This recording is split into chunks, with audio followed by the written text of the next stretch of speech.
Welcome to Speedy Gaming. I am your host, the Speedy Turtle, and today, as thanks to all of my subscribers and all my viewers for reaching 400 subscribers, I figured I would do a special video detailing some of my top 10 favorite Pokemon on the team. I know this is not a conventional video for many of you, especially since this is a Let's Play live streaming gaming channel, but I wanted to do this video because while so many of you come onto the stream, most if not all of you are genuinely curious about who my favorite Pokemon in the franchise are. So without further ado, let me introduce you to my top 10 favorite Pokemon on this list.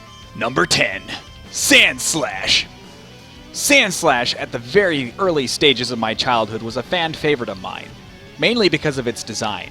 The Pokemon looked like a mix between a hedgehog and an armadillo. Plus, his first stage counterpart was a cute favorite of mine. Sandslash carries a wide variety of moves, such as Earthquake, Dig, Magnitude, Sandstorm, Sand Tomb, and a variety of other ground-type moves. This Pokemon was among one of my favorite members in Generation 6. His Alolan counterpart is Steel and Ice, which I think looks quite sleek in comparison to his Kanto design. His greatest EV stats that he uses in battle vary, but mainly focuses on two stat moves: attack and defense. If you use Click Claw with this Pokemon, it enhances the likelihood of this Pokemon to strike first, because its weakest stat is speed. Though I will give props to the design, and sometimes its stat flaws, this Pokemon will go down in history as one of my top favorite Pokemon on this list. Number 9, Umbreon.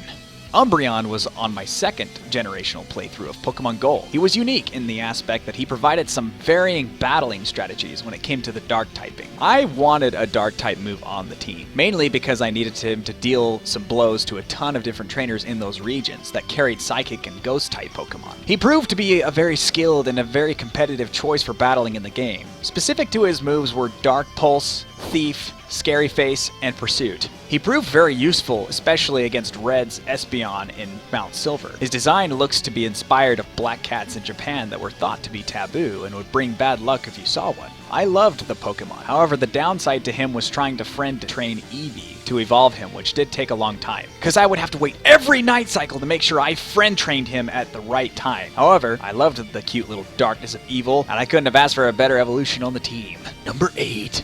Vaporeon. Vaporeon was my third addition to my Kanto team back when I first played my red cartridge on my little Game Boy. With Water Pulse, it came after the Fire Red and Leaf Green release of my game, and I wanted to replay my team over again. This Mer Pokemon brought amazing results through EV stats. His best defense was always a great offense, because he offered a strong attack stat along with special defense stat moves, making electric-type Pokemon difficult to land special moves on him. His moves usually were Water Pulse, Surf, Confuse Ray, and Swift. He was agile and would probably be one of the better evolutions that I had on the team. I love his design, and I couldn't have asked for a better partner to stick with me throughout my playthrough of the game as my 9-year-old self traversed the roads of Kanto. Most of it sentimental, but I do believe if I still had my cartridge, I would do my best to move him from region to region to make sure I got him.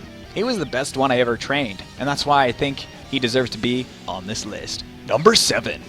Tropius. Tropius was my third generational team member on my Emerald cartridge that I played back in high school. His stats mostly were special defense and defense, which I was pretty proud of, those stats based on his nature. He looks like one of those Brontosaurus dinosaurs that I used to study about in middle school whenever I went to the library. He always looked like one of those in the books that I read. Anyway, he carries mainly grass-type moves, but it was cool to see a flying and grass-type variant, which I thought was really unique. His moves mainly were Fly, Solar Beam, Seed Bomb, Grass Knot. He provided unique movesets that devastated water-type Pokemon outside the main island of Hoenn. But he proved a very valuable and skilled fighter in the Hoenn League as well. Tropius is by far my second favorite grass-type out of the other. If Pokemon were real, I would love to fly around on that back of that epic beast of a Pokemon. Number 6. Lucario. Lucario is one of those Pokemon you had to get. I know it's too mainstream to include a Lucario in the selection, but let me explain to you why I love this Pokemon. Its EV stats are always competitive, no matter where you get it or how you trained it. It proved useful in being able to take down many individual trainers through the Sinnoh region. Plus, I love the mythos of this one. It even had its own movie, for crying out loud. It's like it was meant to be a legendary Pokemon. If Game Freak had the idea of making him to be one, I am not too sure. But you can bet, this Pokemon was very powerful to have on the team, especially with its moves Aura Sphere, Dragon Pulse, Bone Rush, and Sword Stance. Made him a deadly component to the team no matter how tough or weak you were. His design, I can't get enough of it, looks like the design of a fox, which are also one of my favorite animals. Let's not forget the Mega Evolution of this thing. Yep. If you own one, You are a Pokemon master. Number 5. Costa. Costa, also known as the Paraturtle Pokemon, was another water type that I just could not ignore. I love turtles. My name is SpeedyTurtle. Heck, I even owned a pet turtle. Of course, it was a red-eyes turtle. But still, I owned a turtle, and one that I am particularly fond of. This Pokemon was a very different one in battle, as it relied mostly on special attack and defense. I rarely used it in battle, but I did have it on my team in the Unova region. Bringing it back to my interest in the prehistoric and paleontology realm of science, I really loved the design of this Pokemon, especially the first stager, Tortuga. But one cannot forget that this one was unique, that it used rock and water type moves, which was very well utilized in battle, as it proved difficult for electric type moves to strike him down. One of my favorites, and definitely a wonderful member to the team. His design overall is just plain awesome in my opinion. Number 4. Marshtomp. My most used starter in the 3rd gen of playing Emerald and Ruby was Marshtomp. You guys know me. I love ground type moves, and putting a water type together with a ground typing for this Pokemon to me is the best thing that has ever happened in Pokemon, period. It's the perfect blend for any Pokemon that can be used in battle, as it helps absorb water type moves and flying type moves. Very effective. Very competitive Pokemon to have on the team for sure. Marshtomp had a variety of moves: Muddy Water, Earthquake, Surf, and Sandstorm. This cute little Mudkip turns into this freaking beast of a marsh monster that I can't help but gush over. He wrecked days on my Pokemon playthrough with his muddy water, and no electric Pokemon could touch him. It was the greatest feeling of my life, especially when going up against the 3rd gym leader, Watson, in my playthrough. To me, Marshtomp is definitely my 4th favorite Pokemon, and that little Mudkip was the cutest little turd muffin I had on my team, period. Number 3. Torterra. Holy sh**. This Pokemon was my favorite because I love the idea that you can basically live on this freaking turtle's back. Back to turtles. This one was my number 1 favorite grass-type Pokemon. It had unique abilities, but it was difficult to take on the trainers at the beginning of the game, especially since there was a ton of bird-type Pokemon. He proved helpful, though, in defeating Team Galactic when they blew up the lake with his grass-type moves: Giga Drain, Earthquake, Wood Hammer, and Synthesis, and in capturing the legendaries in all the lakes of Sinnoh. A fun first starter to have had on my Pokemon Platinum playthrough, and I will never forget. He was a fun Pokemon to have on the team, and his design honestly goes back to my love for turtles once again. Number 2. Typhlosion.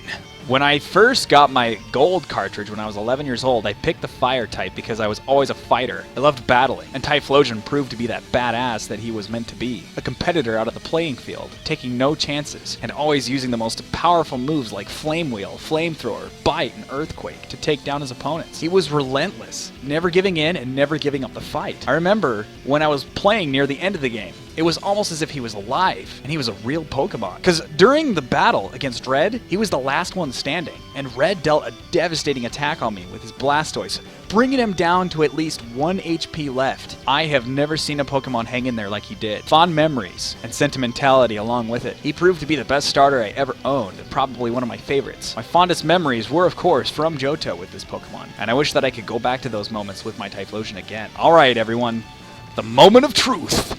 My all-time favorite Pokemon! And it's not like you guys could honestly guess, because you already know what it is.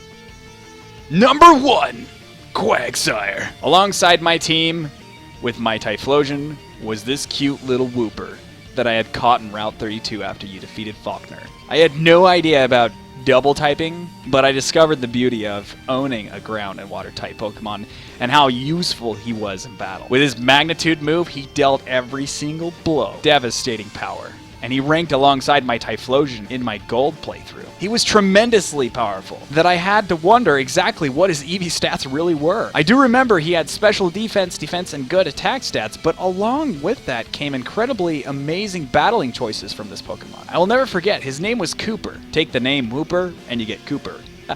Anyway, I loved this Pokemon from the very start of getting his cute little derpy looking face. I had to keep him on my team. It was worth it. So that is my top 10 favorite list of all time favorites. I had a lot, and there are so many Pokemon that I wish could be on this list, but let me know what you guys think of this video in the comment section. I'll do my very best to keep going with as many videos as possible until we live stream again. If you really like this, bump it up to 15 likes. It really helps me out a lot. And share this video with everyone that you know. And don't forget to hit the notification button if you want to stay up to date with all the content that I post thus far. And if you would be so kind as to leave a tip, that would really help me improve my VidMe content on my VidMe channel. But thank you guys so very much for watching. Eat your chips and your Frosties! Like, comment, and subscribe, and I will see you in the next video. Bye!